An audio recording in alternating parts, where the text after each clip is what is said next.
Yo, what up? My name's Don, and today we're going to be doing a review on my Steelseries Arctis Pro headset that I've owned pretty much since it came out, although this is my second pair of the headset. So I want to talk about some of the positives and negatives that I've experienced owning this headset and talk about some of the things I'd like to see Steelseries improve moving forward. So without further ado, let's hop right in. So you can see on the desk in front of us, I have my Steelseries Arctis Pro headset. This is my second pair of the headset. I actually have my original pair right here, and I will go into the reason why I actually have a second pair of the exact same headset. But for now, I want to talk about some of the positives about this headset. I honestly think SteelSeries over the years have really locked it down with the sound experience. Me being a Counter Strike player, I think that SteelSeries is second to none when it comes to pinpointing, sound accuracy and letting you know where enemies are coming from and stuff like that. That's definitely one of the things that SteelSeries has done very, very well. Now, honestly, there's not too much things that a headset needs to nail down and get right. That's pretty much comfort, the sound quality, depending if you're going to use the sound more for FPS gaming, more for music listening, etc. And the quality of the microphone, if you're going to be using a microphone, I don't use the microphone on the headset, but I have used it and it's super clear. I honestly can't say a single bad thing about the microphone on this headset. It's absolutely wonderful. And, other than that, really, I guess you're just gonna have small things like the length of the cord, and everything else is kind of, extra after that. Build, sound quality, and comfort are all top tier things that you're gonna wanna worry about. All of the rest are just extra frills, the RGB and LED on the sides and stuff like that, you know, all that stuff, cord length, that's all extra. So, the reason that I actually have this headset in front of me today, and the reason that I'm doing a review today is to highlight a negative of this headset. This headset has served me wonderfully over the probably less than 6 months that I've actually used this one. This is a headset that I received for free through an RMA that I did on this headset, my original SteelSeries Arctis Pros there. They were both the Game DAC version, and you can see, I'm not sure if you can see this up there, but you can see this headset has a quite a big gap here. And that's one of the problems that I want to highlight, which is has to do with build quality. This headset still works perfectly, and I have all sorts of extra cords for this headset. You can see how loose this ear cup is. I have all sorts of extra cords for this headset, extra ear cups. I'm not sure if I bought an extra headband, but that's not the point. The point is I have all sorts of extras for this headset totaling over $100 in extras. This headset, I believe, when it came out, was over 300 dollars Canadian. I think it was $329. Don't quote me on that. But one of the things that is a giant glaring issue that SteelSeries has not fixed in any of their headsets to date is the headset hinge design, which is a problem that so many people experience um, owning this headset. So you can see in the top down cam, basically what happens is because of the way that this is built, you can see I can pull out the headset cable there. Because of the way this is built, we'll try to pull that up to the camera just so I can show a little bit closer. So you can see everything is disconnected. So what happens is, we'll just push that back in. So what happens over time, if you're a person with a bit of a wider head, I'm going to switch to the face cam now, is I'll put on this headset and you'll notice that when I put on the headset, I have to pull fairly wide apart for the headband. And so when I'm putting this on, pulling it over my hair and stuff like that, that's putting a lot of pressure on the hinge design at the back of the headset. And then so what happens is you can already see how the they're supposed to sit flush. I'll try to hold this up to the camera so you can see. Basically, what happens is a lot of pressure is put around the ear cup to head cup connection here, and eventually, what happens is, especially if you like to wear your headset again on the face cam, if you like to wear your headset where you might be have one ear cup on and you might have one ear cup back, you'll get a lot of pressure there. And then I will switch lenses here to show you that basically what happens is at first, a hairline crack will form at the back of the headset. So this one's like this. Uh, and you can see a lot of epoxy. I have a lot of epoxy on this one because that's essentially how you fix it. The hairline crack starts, and the hairline crack will be from just under where this headband connects to the ear cup. And I'll show you that one on the new camera. So we'll zoom in right about here and you'll see a hairline crack. And what happens eventually is the plastic starts weakening as you're just using the headset regular use, pulling it apart time and time again, trying to fit it over your head. And eventually you get to a point where you end up in this situation where the headband to ear cup connection is so weak that both ear cups don't have much to go off now, and basically you have to epoxy them or try to epoxy them, which is what I did here to the plastic to keep everything together and make so the ear band doesn't fall out of the ear cup. That is unfortunate, and that is one of the most frustrating things about these headsets because the wired versions are over $300, and the wireless versions, the Arctis Pro Nova wireless versions, are now over $400. Now, I have a brand new right here Arctis Nova Pro wireless headset that I'm afraid to open because even though I won this in a giveaway, you can see it there on the top down. Even though I won this in a giveaway, it is the exact same problem. You can see on the front box there, it's the exact same hinge design.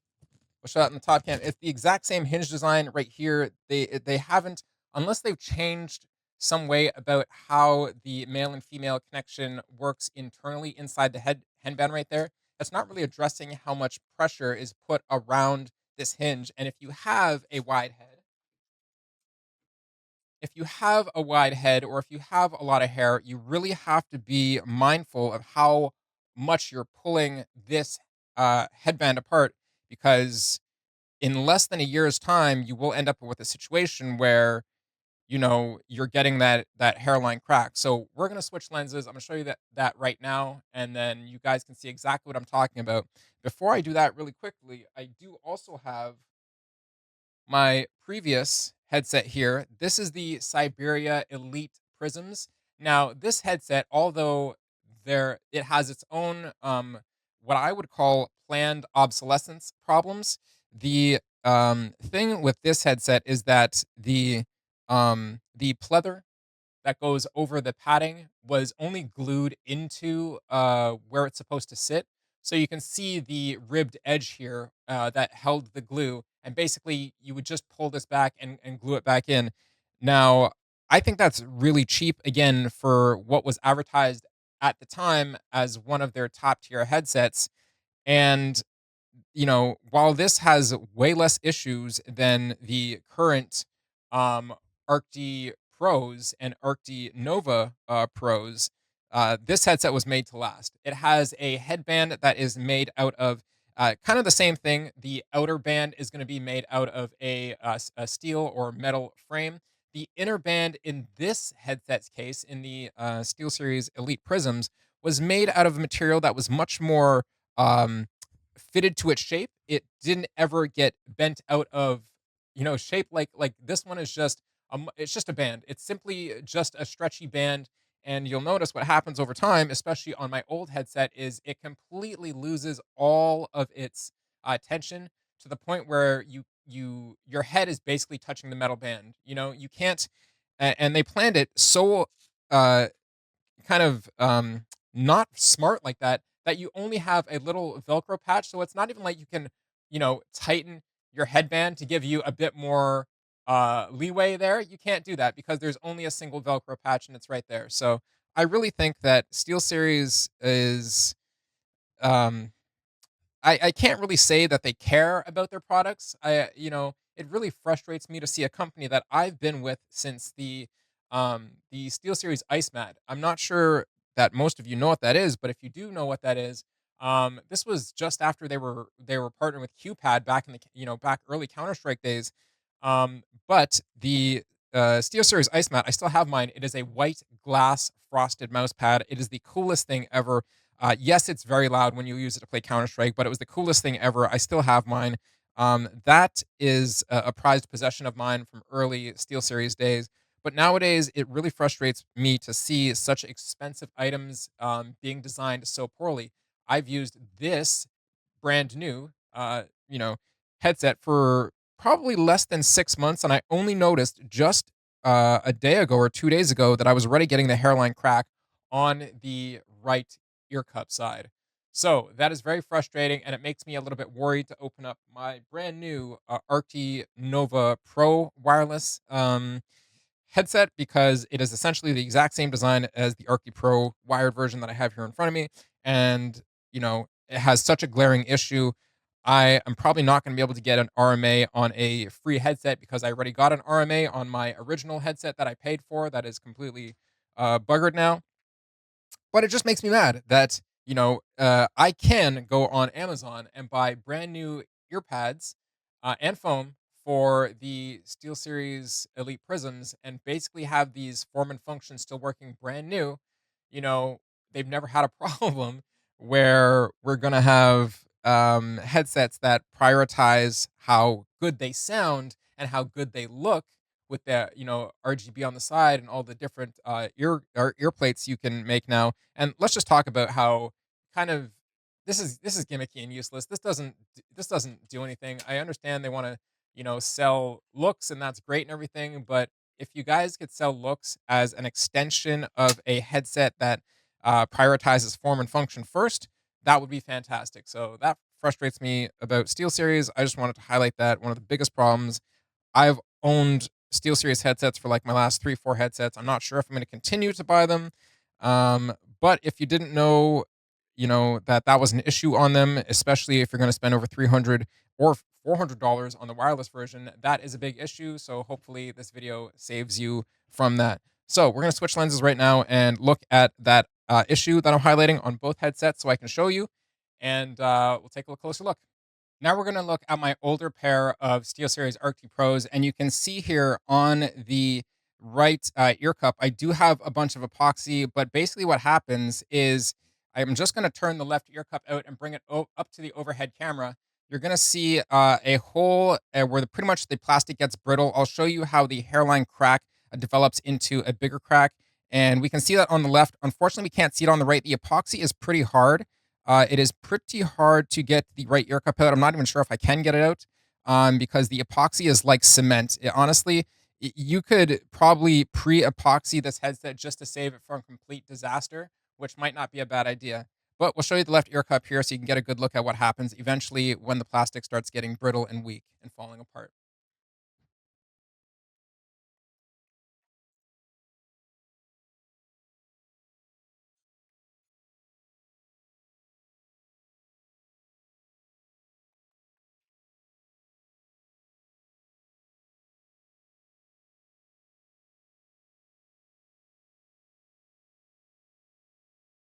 So as you can see, it's an unfortunate situation that is preventable with a different ear cup to headband design, and hopefully SteelSeries picks up on that.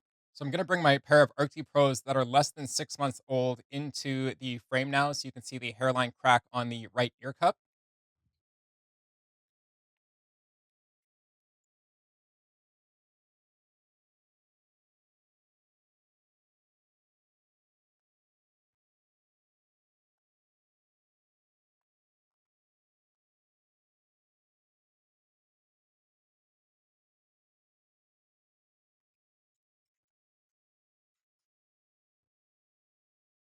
You can see how the crack is on one side of the ear cup and not the other. So the right ear cup is cracked. The left ear cup is currently fine. That is because when I wear my headset, I'm often sitting with the left ear cup on my ear and the right ear cup slightly off.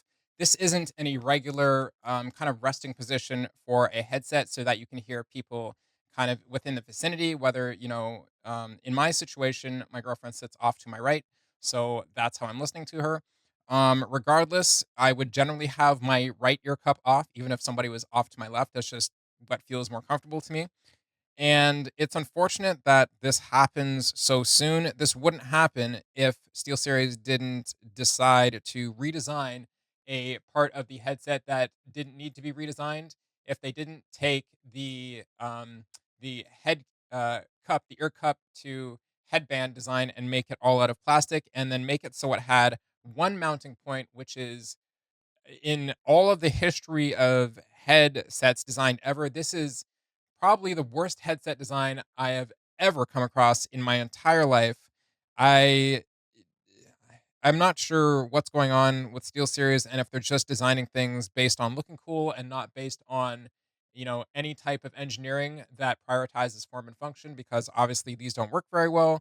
But this is just a bit of a warning on those because unless you want to be disappointed, I would be very careful buying these, using them, and worrying about pulling them too far apart. even if you're not worried about pulling them too far apart, you have to deal with the headband itself. That again, in this one, less than about 6 months time, it's already going wonky. And like I said, you are unable to tighten it because there is only a single Velcro patch that they obviously planned this way because they're just amazing like that. So you can't eventually tighten your headband to give you a little bit, more tightness there in the band. You can't do that. You have to, as soon as it loses its slack, I believe you can either buy a new one or just get a new headset. Just shell out a couple more $100 for a new headset. So that's my experience overall with the SteelSeries Arctis Pros over the last couple years. Other than that, though, if SteelSeries got the form and function of this headset all in order, it would be a 10 out of 10 headset for me. And hopefully, they take advice like this into consideration when they make their future headsets. Whatever's coming out past the Arctis Nova Pro wireless version hopefully has a redesigned headband to ear cup, connection, because this one is planned obsolescence, and I can't see it as anything less than that. And there are such good headsets coming out from the competition now. Me being a SteelSeries fan, I really want them to step it up. So hopefully this video helped you out, and if it did, please leave a like and a comment down below with your experience with SteelSeries headsets, or if you were thinking of getting it, let me know, and hopefully this video helped you from potential disaster. So if you like content like this and you want to see more, please like, share, and subscribe, and I'll see you in the next one.